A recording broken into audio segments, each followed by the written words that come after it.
Hello और welcome दोस्तों। इस एसपीएमबीवी सीरीज का आज का चैप्टर है valuation in mergers and acquisitions. हम लोग सम से स्टार्ट करते हैं। So let's begin from illustration 1। Hello welcome friends, आज का हमारा एसपीएमबीवी सीरीज का चैप्टर का नाम है valuation in mergers and acquisitions. हम लोग इलस्ट्रेशन से स्टार्ट करते हैं। बिफोर बिगनिंग कुछ बेसिक कंसेप्ट है जिसको जानना बहुत ही ज़रूरी है।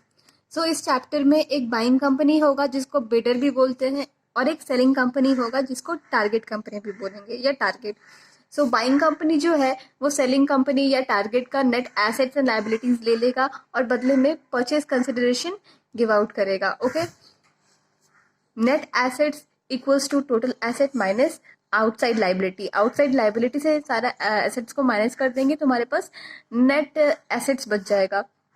Then we have intrinsic value per share. उसका वैल्यू फॉर्मूला है net assets value divided by number of equity share.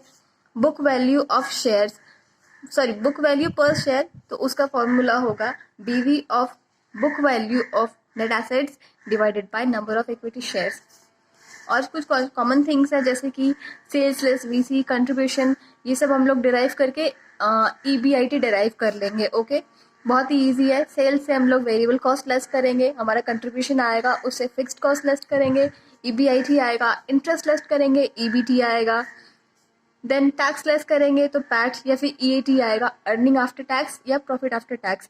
उससे इंटरेस्ट या प्रेफरेंस डिविडेंड लेस करने से हमारा पाफिश आ जाएगा, जिससे फिर नंबर ऑफ शेयर से डिवाइड करके हम लोग अपना ईपीएस निकाल लेंगे, अर्निंग पर शेयर।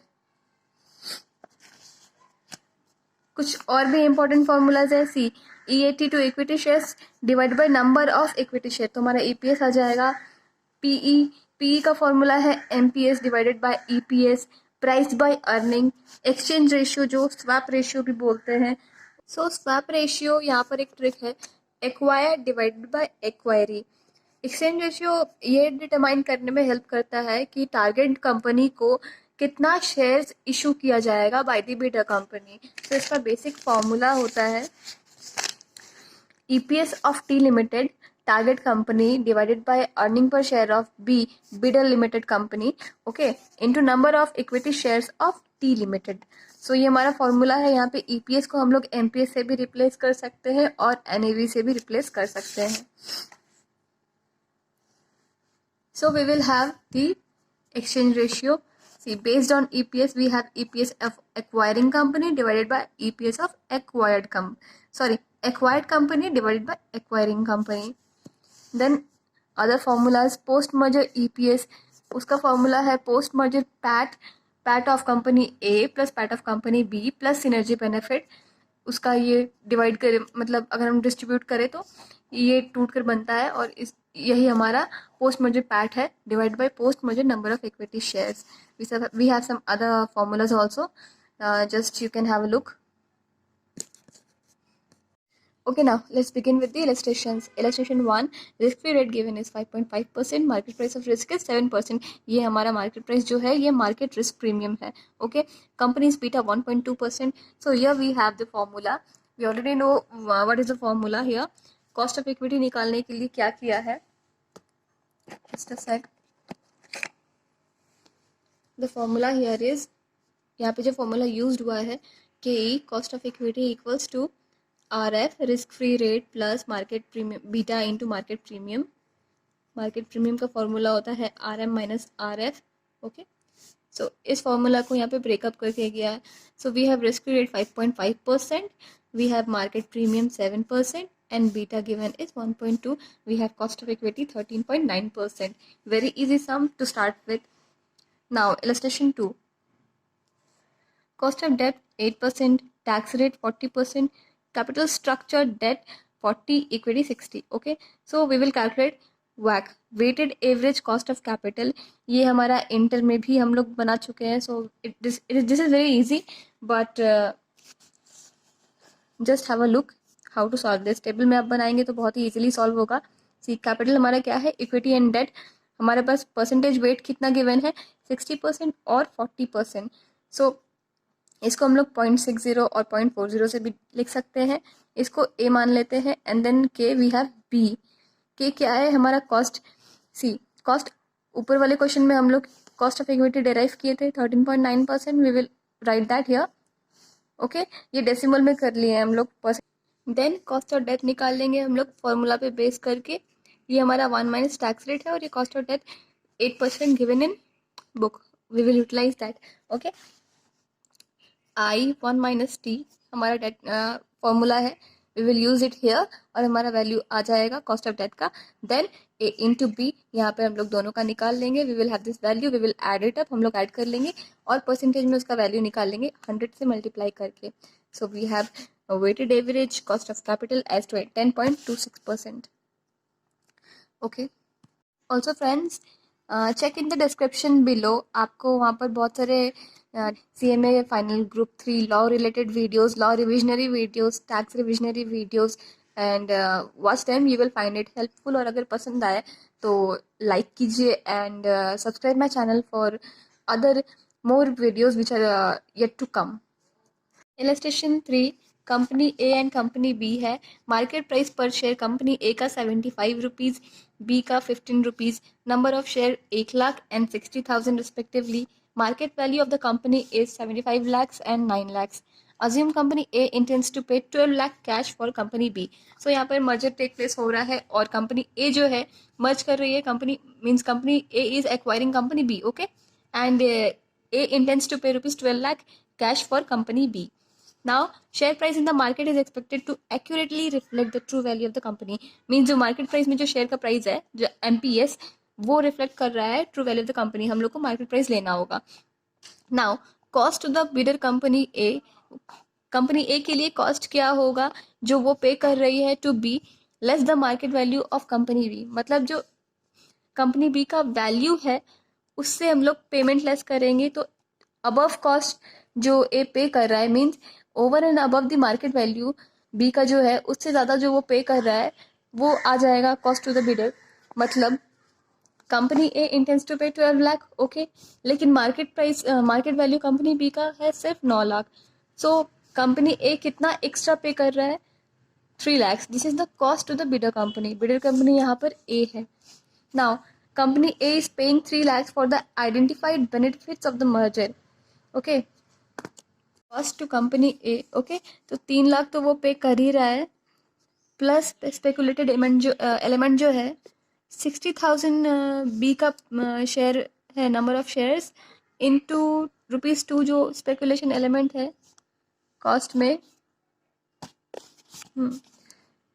60,000 जो number of shares into speculation element, okay.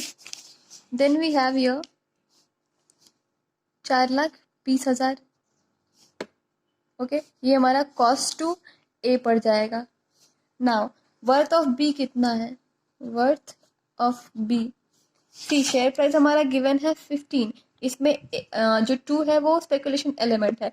So price, share price actual कितना हो जा रहा है बी का, 15 minus 2 13। So worth of B कितना हो जाएगा, number of shares 60,000 into value 13।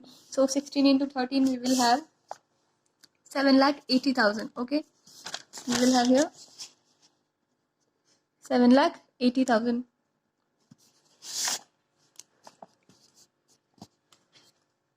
Also expressed as 12 lakh से 4,20,000 भी लेस करेंगे तो हमारा कंपनी बी का वर्थ निकल आएगा। हमारा अगला क्वेश्चन शेयर एक्सचेंज के ऊपर है। So let's first discuss what it, ये एक्चुअली है क्या। सो जब जहाँ पे लास्ट ट्रांजैक्शन होता है तो वहाँ पे पेमेंट जनरली कैश में नहीं होगा और वहाँ पे शेयर एक्सचेंज का मेथड भी यूज़ किया जाता है। यहाँ पर एक्वायरर जो है वो does not part with the cash and does not increase the financial risk by raising a new debt, okay. तो कैश नहीं देता है, वो क्या करता है, बदले में अपने कंपनी में कुछ शेयर्स दे देता है। इस मेथड को ऑल्सो हम लोग ये भी बोलते हैं equity as the currency of deal, okay. Now questions पे आते हैं। Suppose a company A wish to offer shares in company A to the share holders of company B instead of cash, ठीक है, कैश नहीं देकर वो offer कर रहा है shares. Amount to be paid to share holders of company B is 12 lakh. Market price shares of A is 75 rupees. Number of shares to be offered is, तो number of share कितना offer करेगा, 12 lakh. Company B का जो total amount है, value okay, value to the share holders 12 lakh divided by company A का जो market price है वो, so 12 lakh divided by 75, we have number of shares to be offered that is 16,000। अब company B के जो शेयर होल्डर्स थे उनको भी कंपनी ए का पार्ट मिल जाएगा कुछ, और कोई अगर फ्यूचर में बेनिफिट हुआ, गेन्स हुआ, तो उसका भी हिस्सा उन्हें मिलेगा। सो कितना शेयर का उनको हिस्सा बेनिफिट मिलेगा? Their share in the merge enterprise C, 16,000 company B को मिल रहा था divided by total number of shares. Company A का शेयर 1 लाख का है और कंपनी बी को हम लोग 16,000 का शेयर कंपनी ए का दे रहे हैं, तो total number of shares we have 1,60,000। इससे डिवाइड कर देंगे 16,000 को, we will have share of share holders of company B. उनका शेयर कितना है कंपनी ए में? 13.8। अब क्या है, वैल्यू ऑफ मर्ज्ड एंटिटी कितना हो जाएगा? 75 लाख जो कंपनी ए का वैल्यू था, प्लस 9 लाख जो कंपनी बी का वैल्यू था, और प्लस 4 लाख। यहाँ पे 4 लाख क्यों आया है? See, suppose that the benefits of the merger has been identified by company A to have a present value of 4 lakh. ठीक है, तो 4 लाख का बेनिफिट कंपनी ए को आया, उसको हम लोग पहले केस में ऐड कर देंगे, तो हमारा 88 लाख का वैल्यू आ जाएगा मर्ज्ड एंटिटी का। Illustration number 5. Assume the current market value of the bidding company is 40 crores and that of the target company is also rupees 40 crores. Then the sum of the values as independent companies is rupees 80. दोनों को add कर देंगे तो हमारा सम 80 crores आ जाएगा। Suppose as a combined entity, due to synergy effects, the value increases to 100 crores. The amount of value created is 20 crores. Okay. How will the increase in value be shared or divided between the bidder and the target company? Okay, तो यहाँ पे बोल रहा है कि एक company है जिसका करेंट मार्केट वैल्यू 40 करोड़ है और एक टारगेट कंपनी है उसका भी 40 करोड़ है। ये दोनों मर्ज हो रहे हैं और ड्यू टू सिनर्जी बेनिफिट्स उनका वैल्यू इंक्रीज होकर 100 करोड़ हो रहा है। इसका मतलब है कि 20 करोड़ का वैल्यू क्रिएट हुआ है यहाँ पे due to synergy benefits. Okay, how will the increase in value be shared or divided? This is the question. Now see solution.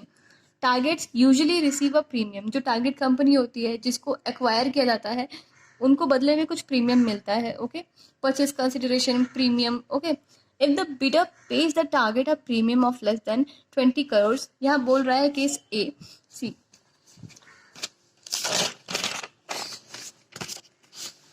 हमारे पास 3 केस है यहाँ पर।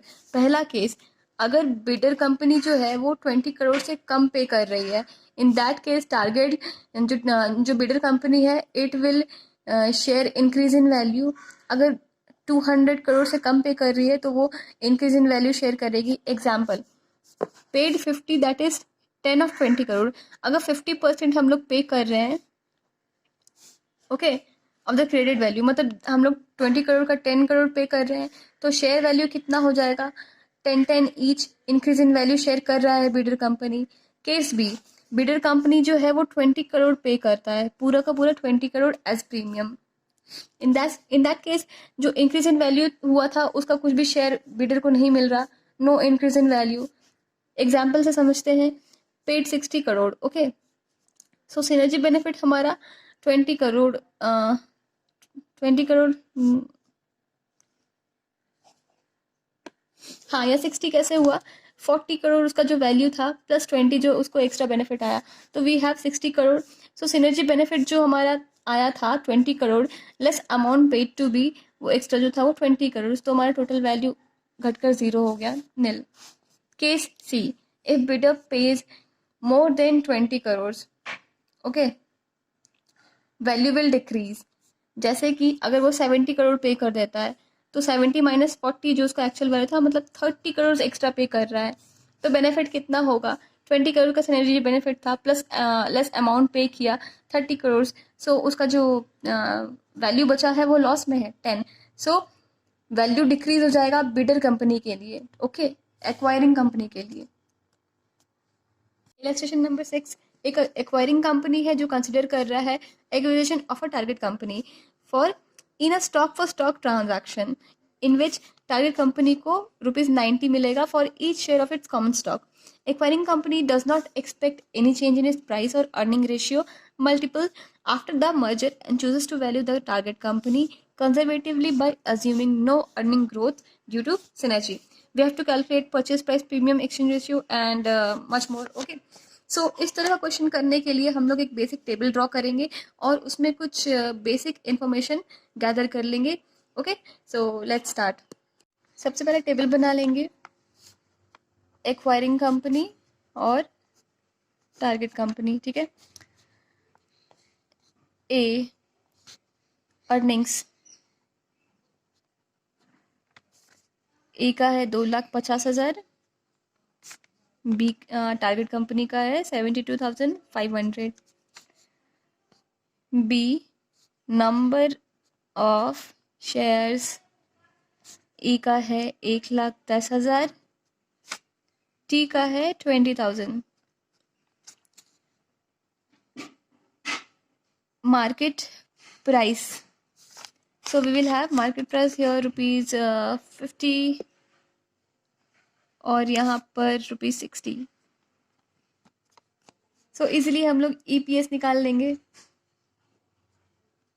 EPS earning divided by number of shares, A divided by B. 2,50,000 divided by 1,10,000 we will have 2.27 and 72,500 divided by 20,000 we will have 3.625. इससे हम लोग फिर क्या then PE ratio, price by earning या फिर price C by D, EPS divided by MPS. यहाँ पर 2.27 divide by 50 we will have 22 और यहाँ पर 50 डिवाइड बाय 2.27 और यहाँ पे 60 divide by 3.625 we will have 16.55. तो ये हमारा टेबल है. यहाँ पर कुछ बेसिक इन्फॉर्मेशन निकाल ली है, EPS and PE ratio. Okay, now we will calculate. Okay, purchase price premium, इसका फॉर्मूला है ऑफर प्राइस जो टारगेट कंपनी को बोलाया गया है divided by target company market price. तो ऑफर प्राइस हमारा 90 है और टारगेट कंपनी का मार्केट प्राइस ₹60 है. We will have purchase price premium 1.5. Exchange ratio we have target company by acquiring company, acquired company divide by acquiring company. So acquired company का 90 and acquiring company का हमारा 50. Okay, ये जो हम लोग पे कर रहे हैं, हम लोग पे कितना कर रहे हैं 90 ऑफर प्राइस. ओके, और हमारा शेयर प्राइस कितना है 50, तो 1.8. Next, new shares issued. So new shares issued, shares of target company into exchange ratio, ये फॉर्मूला है. टारगेट कंपनी का शेयर्स 20,000 है और एक्सचेंज रेशियो यहाँ पर निकाला हुआ 1.8 आया है. Okay, we will have 36,000. Post merger EPS of the combined firms. Okay, post merger EPS. So बहुत ही इजी है. Earning price per share, so total earning जितना भी है divide by total number of shares. Post merger जहाँ भी आएगा वहाँ आफ्टर मर्जर केस देखेंगे और कंबाइंड निकालेंगे for both. So combined earning कितना होगा, एक्वायरिंग कंपनी 2,50,000, टारगेट कंपनी 72,500, दोनों को ऐड कर देंगे डिवाइड बाय दोनों का number of shares. Company A का 1,10,000 था और कंपनी बी को कितना शेयर्स ऑफर किया जा रहा है 36,000. So 36,000 we will have value total 2.209. Pre merger EPS of the acquiring company means the bidder company. So earning divided by number of shares, company acquiring company का earnings कितना है 2,50,000 divide by number of shares 1,10,000, we will have the value of 2.273. Pre merger PE ratio, so PE ratio का formula है MPS divide by EPS. Pre merger है तो कोई भी इसमें दिक्कत नहीं है, जो वैल्यू दिया हुआ है वही हम लोग बिठा लेंगे. We have already calculated for acquiring company जो हमारा 22% आ रहा था, 22 आ रहा था. See then post merger PE ratio, post merger, so इसका फॉर्मूला है post merger EPS into pre PE ratio. Post merger EPS हमारा 2.209 है और pre PE ratio 22, so will have this value. Post merger equity ownership distribution, target company का जो है वो होगा number of new shares divide by total number of shares. New shares 36,000 है divide by total number of shares कितना है ए plus B का, sorry ए नहीं, एक्वायरिंग कंपनी और टारगेट कंपनी का 1,46,000, 1,10,000 प्लस 36,000 मिला के 1,46,000 आ रहा है. So this is the value.